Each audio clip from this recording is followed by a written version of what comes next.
Bangsa Indonesia memang bangsa yang beragam atau berbineka, bukan hanya beragam dalam agama, namun juga suku hingga budayanya.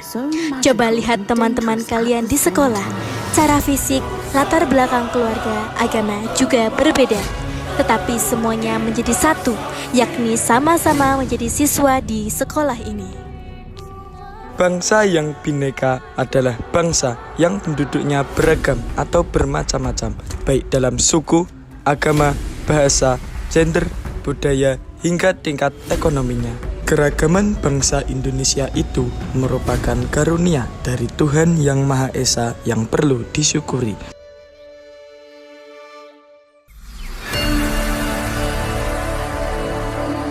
Indonesia is the most beautiful land in the universe.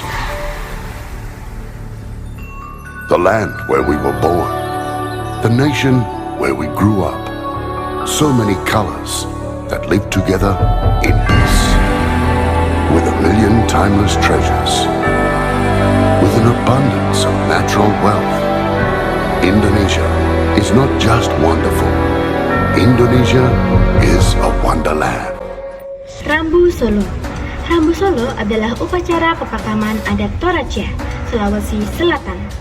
Sebagai bentuk penghormatan terakhir kepada orang yang telah meninggal, Rambu Solo sering disebut juga dengan Aluk Rampe Matampu.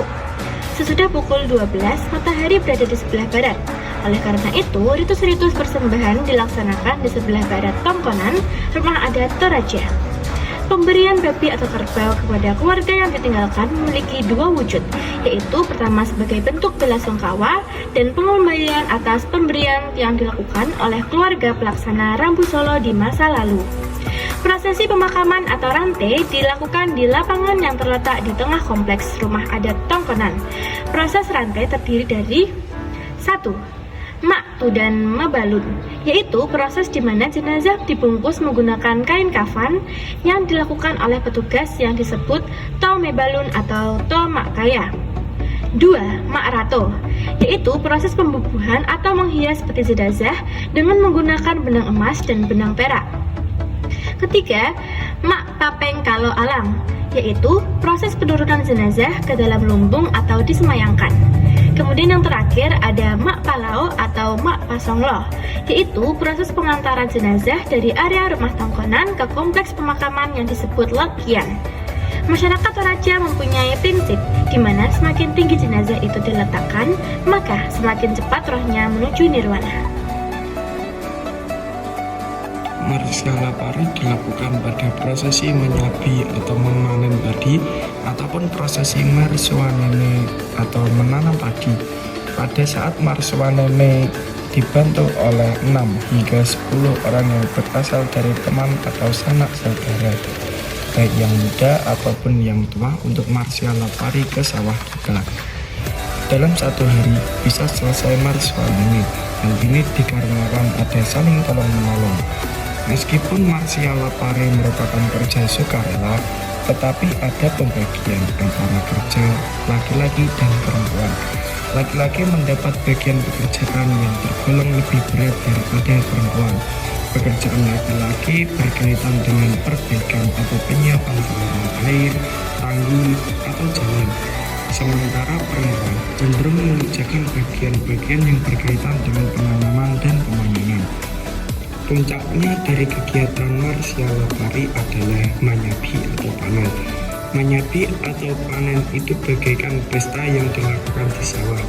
Manyabi adalah saat yang paling ditunggu-tunggu, baik oleh peserta marsiala pari maupun anak-anak.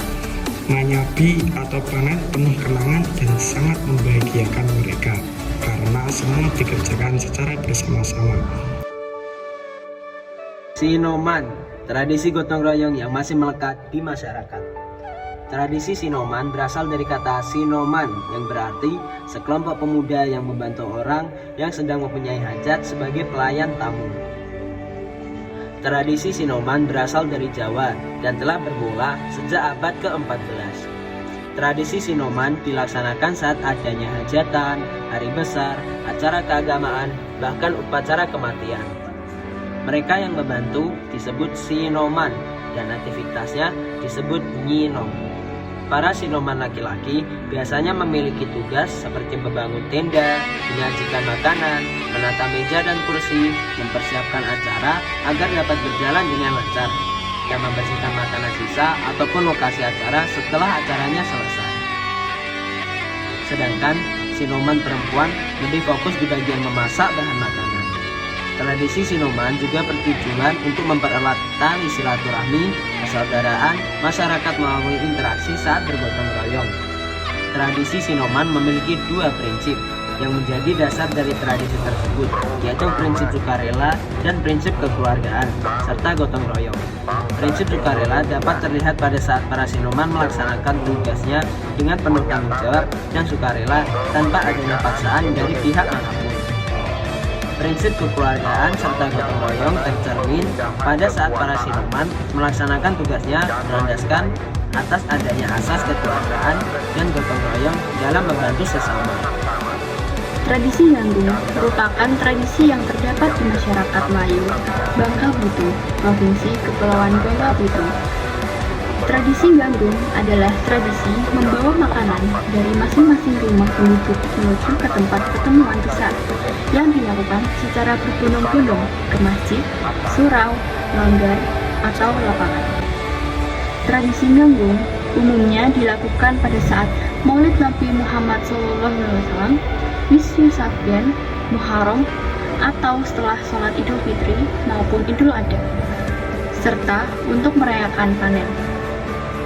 Pada sebagian masyarakat Bangka, dulang disebut juga dengan talam. Tata cara dalam tradisi Ganggung adalah di atas dulang atau talam ini diatur piring-piring yang berisi makanan seperti nasi dan lauk pauk, buah-buahan maupun kue-kue yang akan menjadi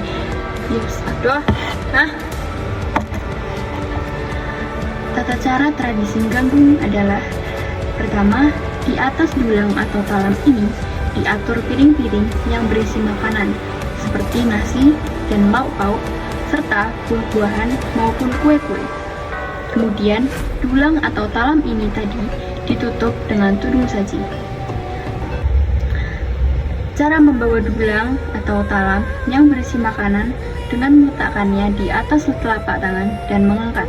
Cara membawa dulang atau talam yang berisi makanan dengan meletakkannya di atas telapak tangan dan mengangkat setinggi bahu.